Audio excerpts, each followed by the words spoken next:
খুব উদ্বিগ্ন হৈ আছিলোঁ। এতিয়া মানে আকৌ এবাৰ লগ হ'বৰ কাৰণে আৰু কথাখিনি আলোচনাতে মুকলি মনেৰে পাতিবৰ কাৰণে এটা সুযোগ ডক্টৰ গোহাঁই ছাৰহঁতে আমাক দিছে। মই আশা কৰোঁ যে আজিৰ দিনটোৰ পাছত আৰু কোনো ধৰণৰ অনিশ্চয়তা নাথাকিব। যদি আমি সঁচাকৈ বিজেপিক হৰুৱাব খোজোঁ তেতিয়াহ'লে একলগ হ'বই লাগিব আৰু একলগ হোৱাটো এতিয়া সময়ৰ আহ্বান। আৰু যদি কোনোবাই একলগ নহয়, বিভিন্ন কাৰ্যসূচীৰে পলাই কাৰণে চেষ্টা কৰে, তেতিয়া বুজিব লাগিব যে তেওঁলোকে বিজেপিক জিকাব। সকলো ঠিকে থাকে, কিন্তু দেখিলোঁ পাব কংগ্ৰেছে আসনটো এৰি দিব নোখোজে শেষত। বাকীবিলাকে চবেই ধুনীয়াকৈ সমিল মিলেৰে খেলিব খোজে। কংগ্ৰেছে আসনটো ইলেকশ্যনৰ সময়ত এৰি দিব নোখোজে। গতিকে এই প্ৰশ্নটোৰ উত্তৰ অকল কংগ্ৰেছে দিব পাৰিব, বাকীবিলাকে কোনেও দিব নোৱাৰে প্ৰশ্নটোৰ উত্তৰ। আমিতো চবেই বিচাৰোঁ যে একলগ হৈ সন্মান সহকাৰে আৰু এখন কমন মিনিমাম প্ৰগ্ৰেম লৈ আমি আগবাঢ়ি যাব লাগে। দুটা বস্তু, ইলেকশ্যনৰ পাছত যাতে আমি অসমৰ মান সন্মান ৰক্ষা কৰিব পাৰোঁ, দিল্লীয়ে যাতে আমাক কোনো জাপি দিব নোৱাৰে চৰকাৰ যদি আমাৰ হয়।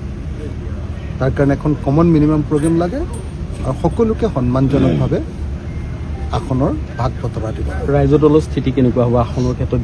আপুনি বাই ইলেকশ্যনত এটা এক্সপিৰিয়েঞ্চ হৈছে, আপোনাৰ আগতে গোটেইখিনি বস্তু কথাবোৰ পাতি ল'ব লাগিব, আসনৰ ক্ষেত্ৰতে হওক বা আন ক্ষেত্ৰতে হওক। চিয়'ৰ হয়, সেইটো সঁচা কথা যে কালি ভালো লাগিছে বাৰু এটা যে আজি নে কালি দেখিলোঁ ফটককৈ যে ভূপেন বৰা ডাঙৰীয়াই কৈছে যে এইবাৰ 6 মাহৰ আগতে কেণ্ডিডেট ফিক্স হ'ব। আমিতো কৈ আছোঁ যে কোন দলে ক'ত খেলিব সেইটোতো মাৰ্চ মাহৰ ভিতৰতে হ'লে বেছি ভাল। সেইটো আকৌ আপোনালোকে চৰ্ত বুলি উলিয়াই দি আকৌ কাজিয়া লগাব খোজে আমাৰ মাজত।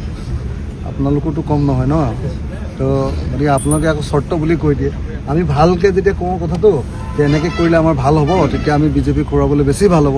আপোনালোকে কয় যে এই অখিল গগৈয়ে চৰ্ত দিলে। চৰ্তটোতো নহয়। বিজেপিক যদি সঁচাকৈ হৰুৱাব লাগে, আপোনালোকৰ কাৰণেও লাগে ন। আপোনালোকৰ স্বাধীনতা কম হৈছে ন আগতকৈ। আপোনালোকৰ কিমান কষ্টত আছে, আপোনালোকৰ মালিকো কষ্টত আছে, আপোনালোকো কষ্টত আছে, আমিও কষ্টত আছোঁ, খেতিয়কো কষ্টত আছে। বিজেপি অহাৰ পাছত চব বনোৱাবিলাকো কষ্টত আছে, ব্যৱসায়ীবিলাকো কষ্টত আছে। সাংঘাতিক ধৰণৰ অৱস্থা বেয়া চবৰে। অসমত অনবৰতে আৰু হিন্দু মুছলমান কিমান শুনি থাকিব।